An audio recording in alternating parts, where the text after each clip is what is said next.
The massive war room of the Galactic Council stretched out like a metal cave.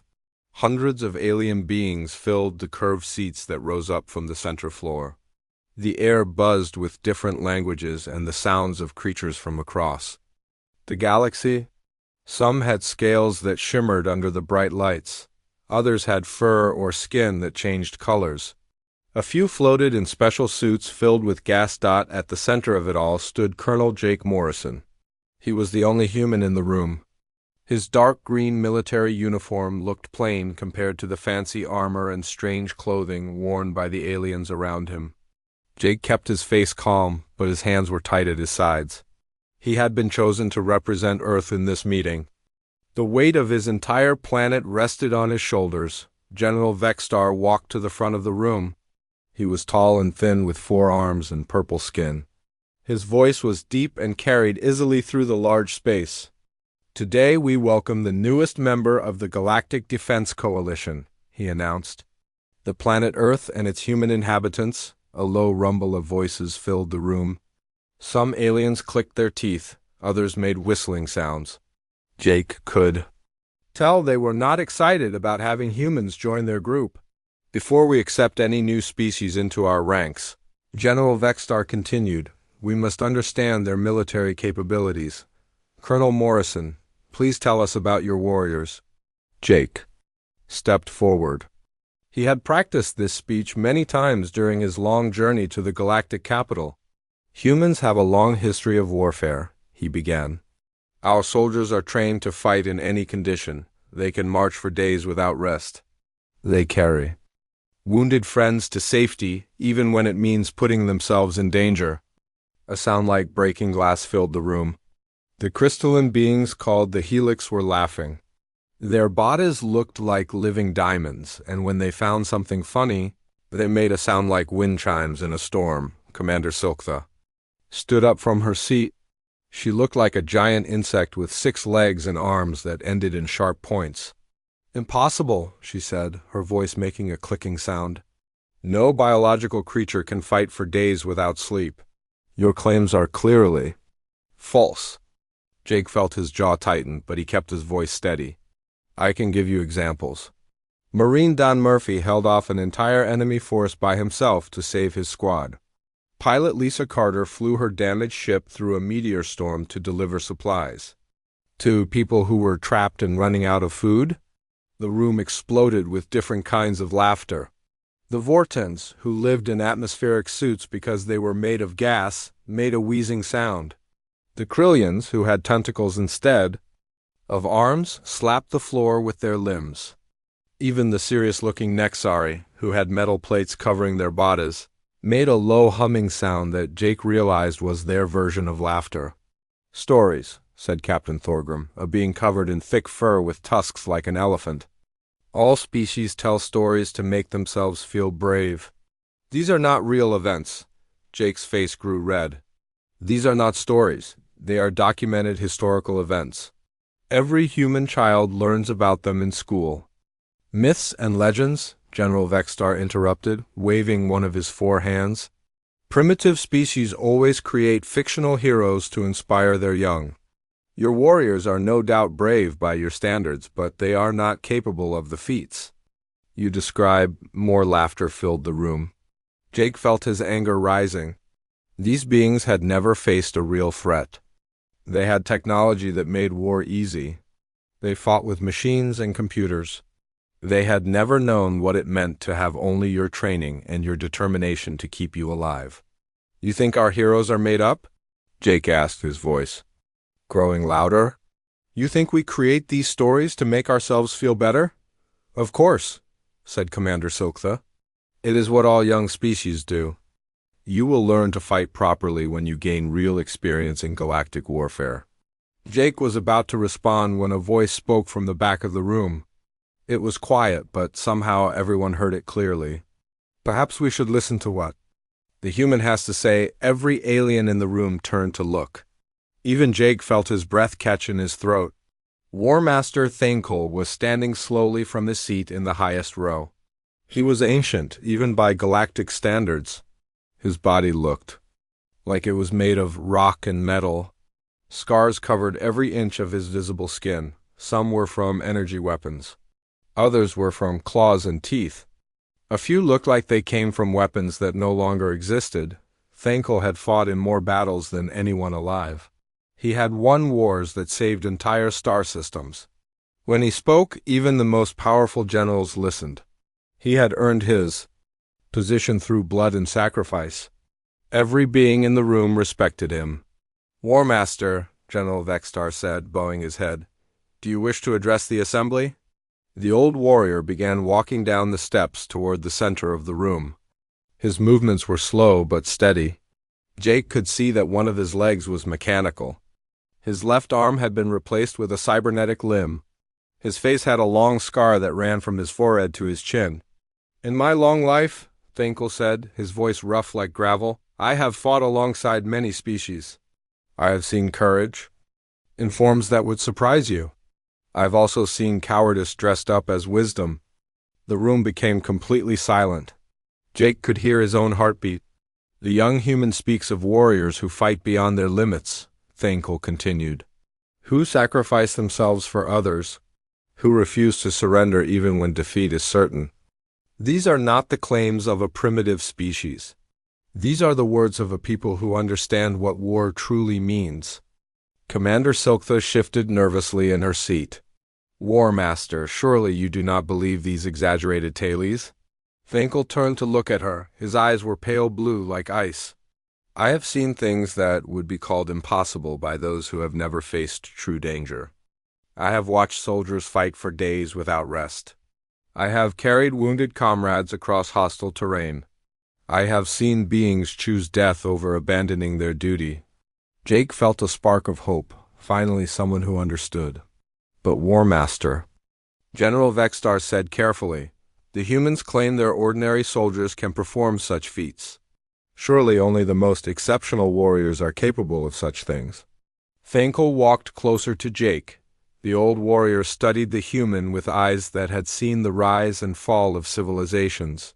"Tell me, Colonel Morrison, are the warriors you described considered exceptional among your people?" Jake thought for a moment. "They are remembered and honored, yes.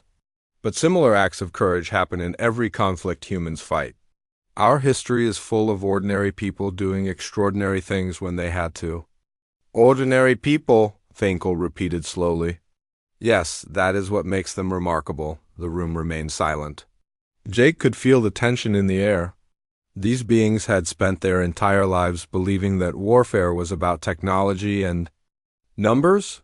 They had never considered that the spirit of the warrior might be more important than the weapons they carried. "I propose," Thankul said, turning to address the entire assembly, "that we give our new allies a chance to prove their worth. The next military operation will include human forces. We will see for ourselves whether their claims are truth or fiction." General Vextar nodded slowly.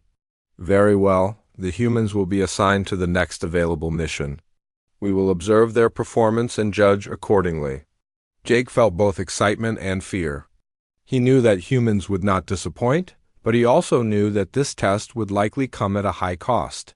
The aliens in this room were about to learn that human myths were not stories at all. They were simply records of what humans did when everything was on the line. The meeting ended with formal procedures and assignments. As the aliens filed out of the room, Jake noticed that many of them were still talking and laughing about human claims. They had no idea that their entire understanding of warfare was about to change forever. 3 months had passed since the meeting at the Galactic Council. Colonel Jake Morrison stood on the bridge of the Coalition warship Starfire, watching the stars through the large front window. The ship was massive, bigger than any human vessel ever built. It carried over 10,000 alien warriors from dozens of different species. Among them were 50 human Marines and pilots. Jake had been assigned to Assault Group 7, commanded by Commander Silktha, the same alien who had laughed at human capabilities during the council meeting. She had made it clear that she expected the humans to fail when real fighting began. "Your people will learn quickly," she had told Jake on their first day aboard the ship. "War is not about stories and legends.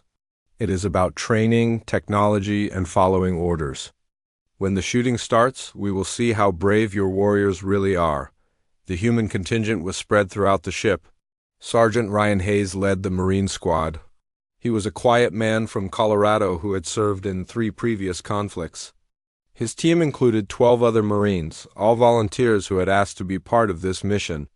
They knew they were representing their entire species. Captain Steve Mason commanded the human pilots.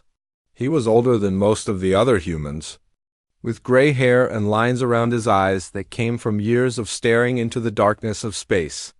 His pilots were young and eager, ready to prove that human flying skills could match anything the galaxy had to offer. The ship's medical bay was run by Dr. Tony Garcia, a field medic who had served in combat zones on Earth. He worked alongside alien medical officers, learning their techniques while teaching them about human biology.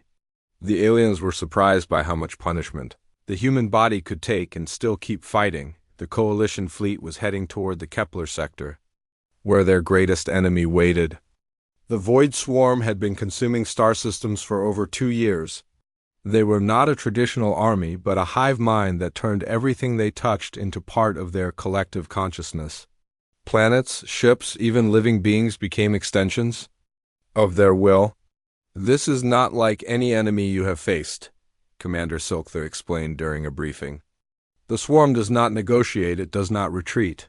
It simply consumes everything in its path." Jake studied the tactical displays that showed swarm movements. The enemy ships looked like living creatures made of metal and flesh. They moved in patterns that seemed random but were actually carefully coordinated. Each ship was connected to the others through some kind of psychic link. "How do we fight something like that?" asked Private Amy Richardson, one of the younger Marines. "We hit them hard and fast," Sergeant Hayes replied. "We don't give them time to adapt to our tactics." Commander Silkther made a clicking sound with her mandibles. "Easier said than done, human. The swarm learns from every encounter. They become stronger with each battle." The first contact came 3 days later. The Coalition fleet dropped out of hyperspace at the edge of the Kepler system. What they saw made even the most experienced warriors feel fear. The swarm had already consumed 2 of the 12 planets in the system. Where those worlds once existed, there were now massive organic structures that pulsed with dark energy. "By the ancient codes," whispered War Master Thankel, who had joined the fleet as an observer, "they are growing." The space around the consumed planets was filled with swarm ships. They varied in size from small fighters to massive capital ships that looked like floating cities. All of them had the same twisted appearance, as if machines and living tissue had been forced together by some mad scientist. General Vexstar, commanding the Coalition forces, ordered the fleet to battle stations. "All units, prepare for engagement. Remember, our goal is to drive them back, not to destroy them completely. We need to save what remains of this system." The battle began with long-range weapons fire. Coalition ships launched missiles and energy beams at the swarm vessels. The enemies responded with weapons that seemed to bend space itself. Purple energy bolts that moved like living snakes reached across the void to strike. Coalition ships. Jake watched from the bridge as the first wave of attacks hit both sides. Several Coalition vessels took heavy damage, but the swarm ships seemed to absorb the punishment and keep fighting. Worse, when a swarm ship was destroyed, its remains would drift toward other enemy vessels and be absorbed into their hulls. "They are using their own dead to make themselves stronger," observed Commander Silkther. "This is worse than we expected." The battle continued for hours. The Coalition forces had better technology and training, but the swarm had numbers and the ability to adapt quickly. Every time the Coalition tried a new tactic, the swarm would counter it within minutes. On the second day of fighting, the swarm tried something new. Instead of fighting only in space, they began launching boarding pods at Coalition ships. These pods were living missiles that could punch through armor and deposit enemy warriors inside enemy vessels. "All ships, prepare for boarding actions," General Vexstar announced over the communication system. "Security teams to battle stations." The Starfire shuddered as 3 boarding pods struck its hull. Emergency alarms began blaring throughout the ship. Jake felt his heart rate increase as he realized the enemy was now inside their vessel. "Boarding parties on decks 7, 12, and 15, reported the ship's computer. "All security teams respond immediately." Sergeant Hayes and his Marines were already moving. They had been waiting for this moment, knowing that close combat was where humans could prove their worth. The aliens had better technology, but humans had something that could not be programmed or manufactured: the willingness to fight. Even when victory seemed impossible, the Marines reached deck 7 first. The boarding pod had torn a hole in the ship's hull, and strange organic matter was growing around the edges of the breach. From this matter emerged the swarm warriors. They were nightmare creatures that had once been living beings from conquered worlds. Now they were part machine, part flesh, and completely under the control of the hive mind. They moved with perfect coordination, attacking in patterns that maximized their effectiveness. "Contact front," Hayes called out as the first wave of swarm warriors emerged from the breach. "Weapons free." The Marines opened fire with their assault rifles. The weapons were simple compared to alien technology, but they were reliable and effective. The swarm warriors stumbled under the impact of the bullets, but they kept coming. Their bodies seemed to heal from damage that should have been fatal. "They are adapting to our weapons," shouted Corporal Ben Torres over the sound of gunfire. "The bullets are having less effect." Hayes watched as the enemy warriors began to develop thicker skin where the bullets hit them. Within minutes, they would be completely immune to human weapons. He made a decision that would have seemed crazy to any alien commander. "Fix bayonets," he ordered. "We are going hand to hand." The Marines attached their combat knives to the ends of their rifles. The blades were sharp steel, simple and effective. The swarm warriors, focused on adapting to energy weapons and projectiles, were not prepared for close combat with edged weapons. What followed was a brutal melee that lasted for over an hour. The Marines fought with a savagery that surprised even themselves.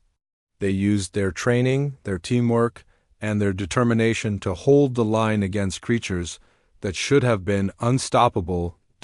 Private Amy Richardson, despite being wounded in the shoulder, continued to fight alongside her squad mates. When her rifle jammed, she used her knife and her bare hands to keep the enemy back. Medic Tony Garcia moved between the fighters, treating wounds while still firing his weapon at approaching enemies. Commander Silktha watched the battle through security cameras from the bridge. She had expected the humans to retreat or call for reinforcements. Instead, she saw them fighting with a ferocity that defied logic. They were outnumbered, outgunned, and facing an enemy that could adapt to their weapons. Yet they held their ground. "This is impossible," she whispered to herself. They should have fallen back by now. But the humans did not fall back. They fought for every meter of corridor, every room, every inch of space. When one Marine fell, another would take his place. When their weapons failed, they used improvised tools and their own bodies as weapons. The battle on Deck 7 lasted 18 hours. When it was over, the swarm warriors had been pushed back to their boarding pod. The pod itself was destroyed, sealing the breach.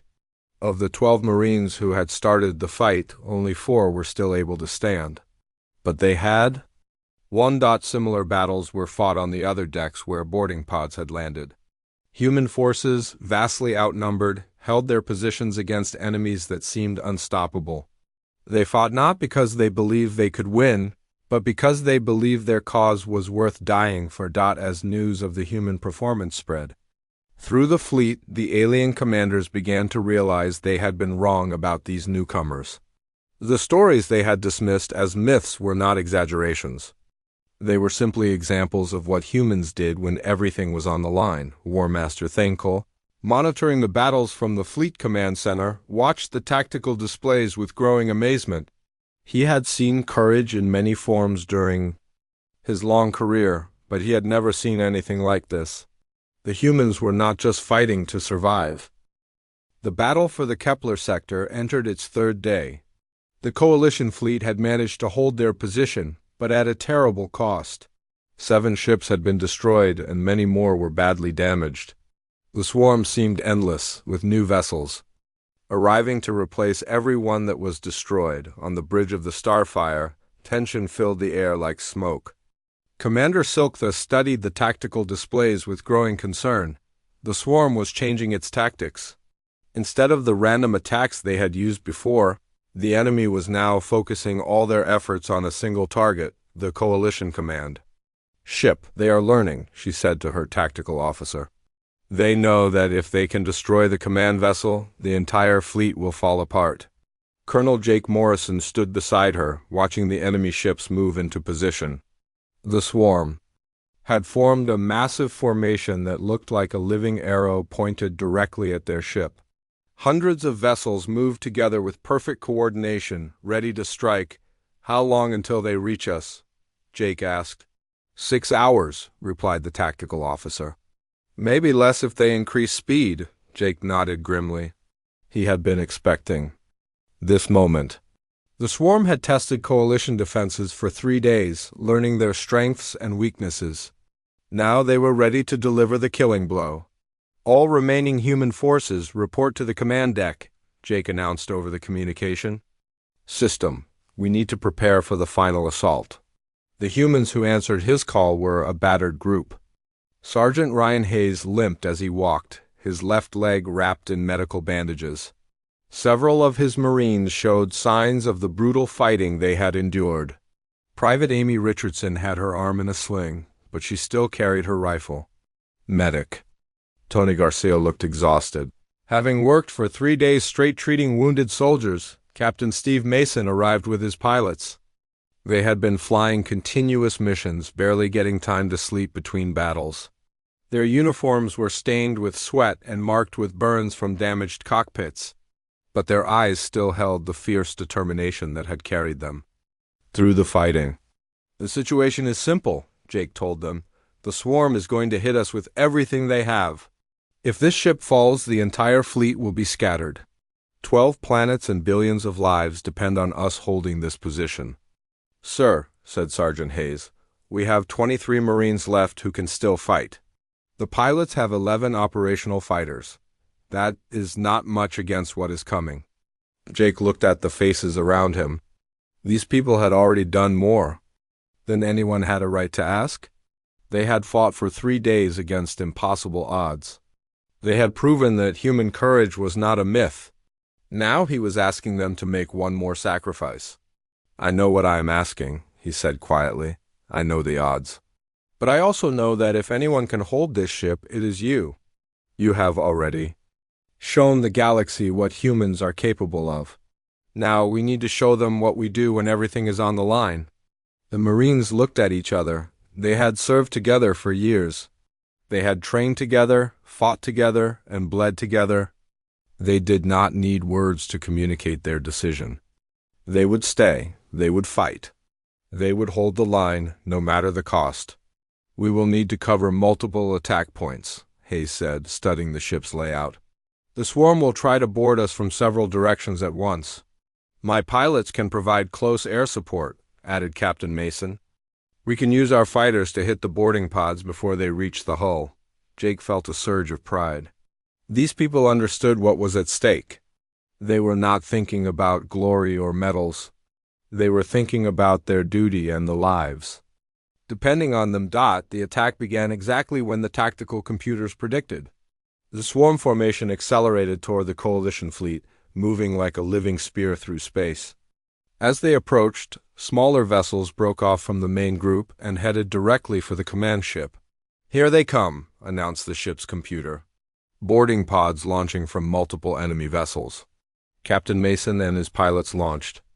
Immediately, their small fighters looked like insects compared to the massive swarm ships, but they moved with precision and skill. They darted between the enemy vessels, firing missiles and energy weapons at the approaching boarding pods. "Fox 1, Mason called out as his missile struck a boarding pod. "Target destroyed." "Fox 2, reported Lieutenant Helen Brooks, his wingman. "Got another one." But there were too many pods and too few fighters. For every pod they destroyed, 3 more got through. The swarm had learned from their previous boarding attempts.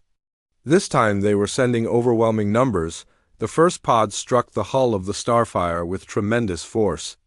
The entire ship shuddered as the organic missiles punched through the armor. Emergency lights began flashing throughout the vessel as atmosphere leaked from the breaches. Boarding parties on decks 4, 7, 9, 11, and 13, reported the computer. All security teams respond. Sergeant Hayes divided his Marines into small groups. There were not enough of them to defend every breach, so they would have to move quickly from one fight to the next. It was a desperate strategy, but it was their only chance. The first breach was on deck 4. Hayes and 4 Marines arrived to find swarm warriors already pouring through the hole in the hull.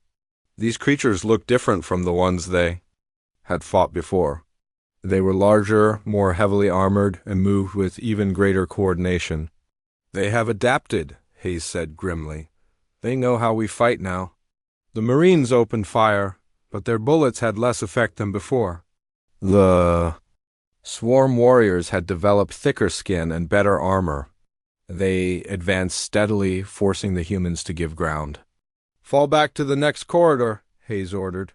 "We need to find a better position." But as they retreated, more alarms began sounding. The other breaches were reporting similar problems. The swarm was pushing forward on all fronts, and the Marines did not have enough people to stop them. "This is not working," said Corporal Ben Torres. "We need a new plan." Hayes studied the tactical display on his portable computer. The swarm warriors were advancing toward the ship's reactor core. If they reached it, they could either destroy the ship or, worse, convert it into part of their collective consciousness. "We cannot stop them everywhere," he realized. "But we can stop them at the reactor." Hayes made a decision that would have seemed impossible to any military commander. Instead of trying to defend multiple positions, he would concentrate all his remaining forces at the reactor core. It was a desperate gamble, but it was their only hope. "All units fall back to the reactor level," he ordered. "We make our stand." There, the Marines began a fighting retreat through the ship's corridors. They moved in small groups, covering each other as they fell back. The swarm warriors followed, pressing their advantage. The creatures seemed to sense that victory was close. Private Amy Richardson, despite her wounded arm, provided covering fire for her retreating squadmates. When her rifle ran out of ammunition, she used her sidearm. When that was empty, she picked up weapons from fallen enemies. She never stopped fighting, even as the odds became hopeless. Medic Tony Garcia worked frantically to treat wounded Marines while the battle raged around him. He had set up a small medical station in one of the corridors, and he refused to abandon it even as enemy warriors closed in. Several alien soldiers had been wounded in the fighting, and he treated them with the same care he gave to humans. "Doctor, you need to get out of here," called one of the alien officers. "The enemy is too close." "I am not leaving my patients," Garcia replied firmly. "These people depend on me." The alien officer watched in amazement as the human medic continued working under fire. He had never seen a doctor who would risk his life to save patients from another species. It was a kind of courage that alien military training did not cover. The final stand began at the reactor core. Hayes and his remaining Marines took positions around the massive chamber that powered the ship. They had improvised barricades from equipment and debris. It was not much protection, but it would have to do. "How many do we have?" Hayes asked. 12 Marines still able to fight," reported Torres. "Plus Dr. Garcia and 3 alien engineers." "Who refused to evacuate," Hayes nodded. 16 people to defend the most important part of the ship. It should have been impossible, but Hayes had learned not to think about impossible. He thought about necessary. The swarm warriors arrived in waves. They had learned from their previous encounters with humans, but they had not learned everything. They expected the humans to fight like other species, to retreat when the odds became hopeless, to surrender when defeat was certain. They did not expect humans to fight harder as the situation became more desperate. They did not expect wounded soldiers to keep fighting. They did not expect the medic to use his medical supplies as weapons when his ammunition ran out. The battle for the reactor core lasted 14 hours. Hayes and his people held their positions against wave after wave of enemy attacks. When their ammunition ran low, they used improvised weapons. When their improvised weapons broke, they used their hands and their knives. Private Kate Sullivan, wounded in 3 places, continued to fight with a determination that amazed even her fellow Marines. When her rifle was destroyed, she used a piece of broken metal as a spear. When that was knocked from her hands, she used her combat knife. The battle at the reactor core reached its 15th hour. Sergeant Ryan Hayes crouched behind a makeshift barrier made from twisted metal and debris. His uniform was torn and bloody. A deep cut on his forehead sent blood into his left eye, but he kept fighting. Around him, the sounds of combat echoed through the chamber. Only 8 humans remained able to fight. Private Amy Richardson lay wounded, but still firing her rifle with her good arm. Corporal Ben Torres had lost his helmet hours ago and fought with a piece of broken pipe he had found in the wreckage. Medic Tony Garcia moved between the wounded, treating injuries while enemy fire exploded around him. The swarm warriors kept coming in endless waves. Each attack was stronger than the last. The creatures had learned to work together in new ways, using their fallen comrades as shields and weapons. They showed no fear, no hesitation, no mercy, but neither did the humans. Torres. "Watch your left flank," Hayes called out as another group of swarm warriors emerged from a damaged corridor. "I see them," Torres replied, swinging his improvised weapon at the nearest enemy. "These things just keep coming." Hayes checked his ammunition, 3 bullets left in his rifle. His sidearm was empty. His knife was chipped from cutting through enemy armor. He looked around at his people and felt both pride and sorrow. They had done more than anyone could ask. They had held the line when it seemed impossible. In the space above the ship, Captain Steve Mason was fighting his own desperate battle. His fighter had taken so much damage that half his instruments no longer worked. The cockpit was filled with smoke, and he could taste blood in his mouth from where he had bitten his tongue during a hard turn. "Command, this is Mason," he said into his radio. "I have visual on the swarm command ship. It is moving toward the evacuation transports." The evacuation transports carried thousands of wounded soldiers from both human and alien species. They were defenseless, moving slowly away from the battle zone. If the swarm reached them, it would be a massacre. "Mason, you are ordered to return to base," came the reply from the flight controller. "Your fighter is too damaged for combat." Mason looked at his instrument panel. The controller was right. His weapons were nearly empty. His engines were running. At half power, his life support system was failing. By any reasonable measure, he should retreat, but Mason was not thinking about reasonable measures. He was thinking about the thousands of helpless people in those transports. He was thinking about his duty as a pilot and as a human being. "Negative, Control," he said firmly. "I still have 1 missile left. I am going to use it." Mason pushed his damaged fighter toward the massive swarm command ship. The enemy vessel was 10 times larger than his tiny craft, covered in weapons and armor that could destroy him with a single shot. It was suicide to attack such a target with a damaged fighter, but Mason had learned something during 3 days of combat. Sometimes suicide was the only rational choice. He fired his last missile at point-blank range and then rammed his fighter into the command ship's main weapon array. The explosion lit up space like a new star. The swarm command ship, critically damaged, began to drift away from the evacuation transports. Lieutenant Helen Brooks, flying her own damaged fighter nearby, watched in shock. "Mason, do you copy? Steve, answer me." There was no reply. "Captain." Steve Mason had given his life to save people he had never met, from species he had barely known existed 3 months ago, back on the Starfire. The battle at the reactor core was reaching its climax. The swarm had brought up their heaviest warriors, creatures that looked like walking tanks made of metal and flesh. They advanced slowly but steadily, their weapons tearing through the human defenses. Hayes knew they could not hold much longer. His people were exhausted, wounded, and running out of ammunition, but they had succeeded in their mission. The reactor was still intact. The ship was still fighting. The fleet was still alive. "Sir," said Private Kate Sullivan, her voice weak from blood loss, "I think this is it." Hayes looked at his remaining soldiers. They had fought beyond any reasonable limit. They had proven that human courage was not a story or a legend. It was simply what humans did when everything mattered. "I want you all to know," he said quietly, "that I have never served with better soldiers. You have made our species proud." The swarm warriors prepared for their final assault. They had learned to adapt to human tactics, human weapons, and human strategies. But they had not learned to adapt to the human spirit. Then something unexpected happened. The ship's intercom crackled to life. War Master Thankel's voice filled the reactor chamber, speaking words that would be remembered for generations. "Attention. All swarm forces," the ancient warrior said, his voice calm and steady.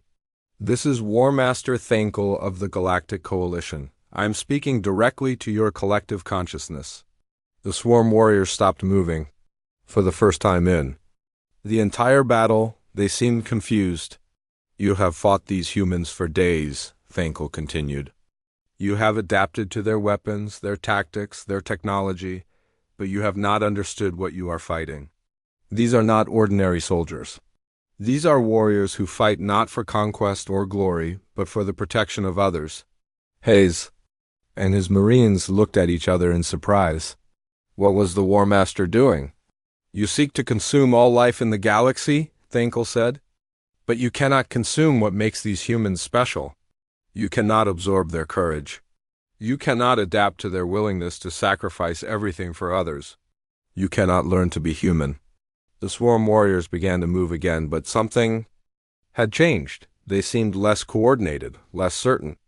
The War Master's words had introduced doubt into their collective mind. "Every story these humans told was true," Thankel continued. "Every legend, every myth, every tale of impossible heroism. They were not stories at all. They were historical records of what humans do when faced with impossible choices."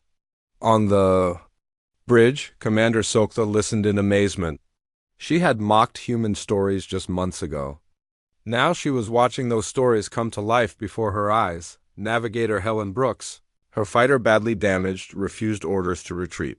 Instead, she used her ship to guide rescue teams through the debris field to reach wounded survivors. Her life support was failing as she was slowly running out of air, but she continued to transmit coordinates and instructions until her radio finally went silent. Throughout the ship, other acts of heroism were taking place. Dr. Tony Garcia had converted a damaged storage room into a field hospital. He worked for 18 straight hours, treating wounded soldiers from every species in the coalition. When his medical supplies ran out, he improvised treatments using materials he found around the ship. When other doctors tried to relieve him so he could rest, he refused to leave his patients. Private Richardson, despite being wounded in both arms, crawled through damaged sections of the ship to reach trapped crew members. She spent hours cutting through twisted metal with her combat knife, ignoring her own pain to save others.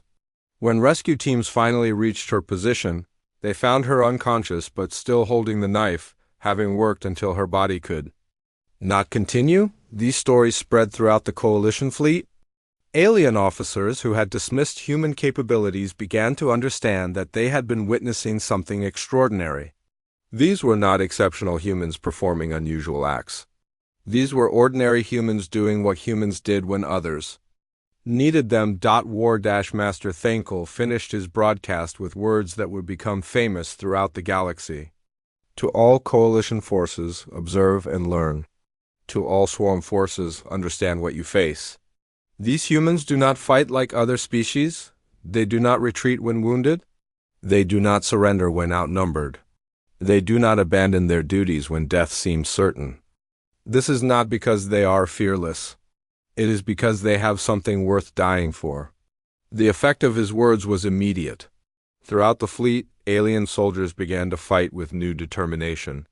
They had seen what humans were capable of, and they wanted to prove themselves worthy of fighting alongside such warriors. The swarm, faced with an enemy that would not break no matter how much force was applied, began to falter. Their adaptation abilities were useless against an opponent that fought with heart rather than just training and technology. Commander Silktha stood on the bridge, watching the tactical displays as the tide of battle began to turn. For the first time in days, coalition forces were pushing the swarm back. The impossible had happened. The humans had not just survived the test. They had passed it in ways that no one could have imagined. She turned to Colonel Jake Morrison, who was coordinating rescue efforts despite his own injuries. "Your people," she said quietly. "They are not like any soldiers I have ever seen." Jake looked up from his work. His face was tired, but his eyes still held the same determination that had carried his people through the battle. "Commander, we tried to tell you. The stories you heard were not myths. They were just records of what humans do when we have to." Silktha nodded slowly. She was beginning to understand that the coalition had not just gained new allies. They had gained teachers who could show them what it meant to fight for something greater than themselves. The battle was not over, but something fundamental had changed. The galaxy would never again dismiss human capabilities. 6 months had passed since the battle at Kepler Sector. The coalition had won, but the victory came at a terrible price. Many ships had been lost, and thousands of brave warriors from dozens of species had given their lives. But something more important than victory had been achieved. The galaxy had learned what it meant to fight like humans. Colonel Jake Morrison stood in the medical bay of the rebuilt Starfire, watching Dr. Tony Garcia work with a team of alien doctors. Garcia was teaching them advanced trauma surgery techniques that he had developed during the battle. The alien physicians listened carefully, taking notes and asking questions about human medical practices. "The key," Garcia explained to a crystalline helix doctor, "is not just to treat the injury. You have to treat the whole person. Sometimes keeping someone's spirit alive is more important than healing their body." Jake smiled as he watched the interaction. 3 months ago, these same aliens had laughed at human medical claims. Now they were eager students, learning from a field medic who had saved more lives during the battle than anyone could count. The changes went far beyond medical techniques. Throughout the galaxy, military academies had begun teaching human tactical methods. Not the technology or the weapons, but the philosophy behind them. The idea that soldiers should never abandon their comrades, that duty came before personal safety, that some things were worth dying for. Master Thankle had requested a private meeting with Jake. They met in the War Master's personal quarters, a room filled with trophies and memories from 100 different worlds.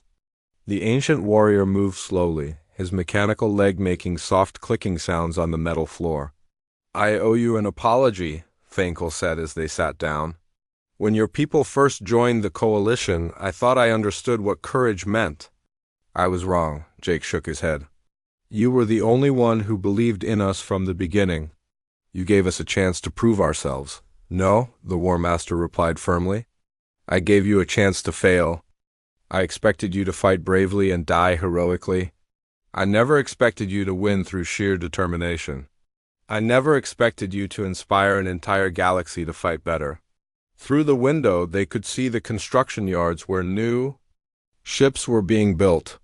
The designs were different now, influenced by human ideas about space combat. The ships were smaller, faster, and more maneuverable. They relied less on heavy armor and more on the skill and courage of their crews. "Your Sergeant Hayes," Thankle continued, "he held that reactor core for 14 hours against impossible odds. Not because he thought he could win, but because he knew his duty. That is a kind of courage I had never seen before." Jake thought about Hayes, who was still recovering from his injuries in a hospital on the galactic capital. The sergeant had lost his left arm and suffered severe burns, but he was already asking when he could return to duty. The doctors were amazed by his recovery rate and his determination to heal.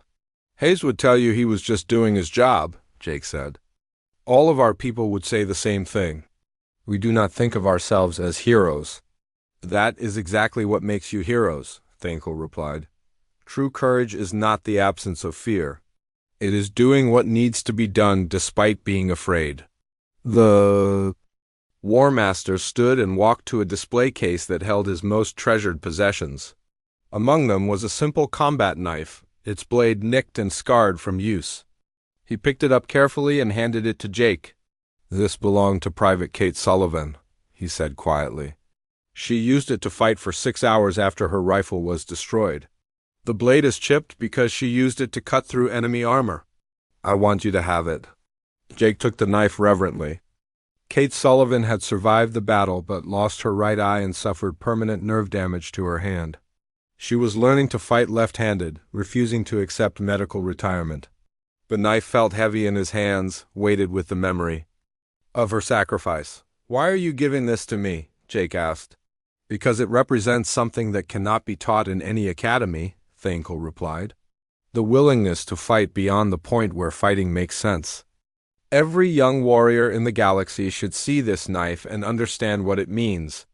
News of human performance had spread throughout Coalition space. Recruitment offices reported that young aliens from every species were asking to serve alongside human units. They wanted to learn how to fight with the same determination and courage they had witnessed during the battle. Commander Silpha had been promoted to general and given command of the 1st Integrated Human-Alien Special Forces Unit. She worked closely with the human survivors, learning their methods and adapting them for use by other species. The process was not always easy, as alien psychology was different from human psychology, but progress was being made. "The key insight," she explained to a gathering of military leaders, "is that humans do not fight for abstract concepts like glory or victory. They fight for specific individuals. For the person next to them in the trench, for the civilians depending on their protection, for the wounded comrade who cannot fight for himself." The audience, composed of generals and admirals from across the galaxy, listened intently. These were beings who had spent their entire careers studying warfare, but they were learning new concepts from a species they had dismissed as primitive just months earlier. "This personal motivation makes them incredibly resilient," Silktha continued. "When a human soldier is wounded, his comrades will risk everything to save him. This creates a bond of trust that makes the entire unit stronger. They know that, no matter what happens, they will not be abandoned." Dr. Garcia had been assigned to establish new medical protocols throughout the Coalition fleet. His experiences treating wounded soldiers during the battle had given him insights into trauma care that amazed even the most advanced alien physicians.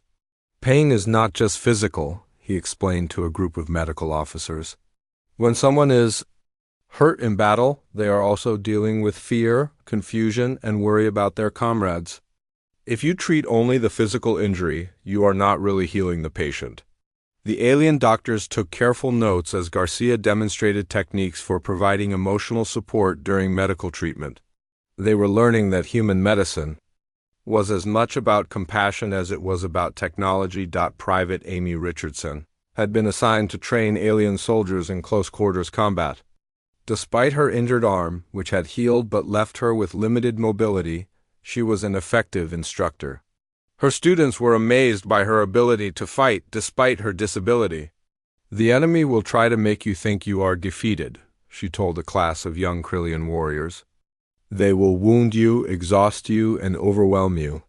But as long as you can still move, you can still fight. As long as you can still think, you can find a way to win." The Krillians, with their tentacle-like arms and shell-covered bodies, practiced the techniques she taught them. They were learning to adapt human fighting methods to their own physiology, creating new forms of combat that combined alien strength with human determination. War Master Thankle had made an unprecedented decision. Despite his advanced age and injuries, he had requested assignment to active combat duty. He wanted to serve alongside human forces, to learn firsthand what had made them so effective. "I am old," he told the promotion board that reviewed his request. "I have fought more battles than any warrior alive, but I have never fought beside beings who understand what war truly means. I want to learn from them before my time is done." The request was granted, and Thankle was assigned as senior advisor to the new integrated units. He worked closely with surviving human veterans, studying their methods and helping to train the next generation of coalition warriors, the Void Swarm had been pushed back to their original territory. But they had not been destroyed. Intelligence reports suggested they were adapting to coalition tactics, developing new strategies to counter human-inspired fighting methods. Another major battle was inevitable, but the coalition was no longer the same force that had struggled against the swarm months earlier. They had learned to fight with purpose rather than just training. They had learned to support each other rather than just follow orders. They had learned what humans had always known, that the most powerful weapon in any war was the willingness to sacrifice for others. Jake Morrison stood on the observation deck of the new coalition training facility, watching mixed units of humans and aliens practice together. They moved with a coordination and purpose that would have been impossible before the battle at Kepler Sector. A young Zephyrian officer approached him. Her purple skin was marked with the ritual scars that indicated she had completed advanced combat training. "Colonel Morrison," she said, saluting formally. "I wanted to thank you." Jake returned the salute. "What for, Lieutenant?" "For showing us what we were capable of," she replied. "Before the battle, we fought because it was our duty. Now we fight because we understand what we are protecting. Your people taught us the difference." Jake nodded, watching as human and alien soldiers helped each other through difficult training exercises. They shared equipment, covered each other's weaknesses, and celebrated each other's successes. They had become more than just military units. They had become families. "The real heroes," Jake said quietly, "are the people who did not come back from that battle."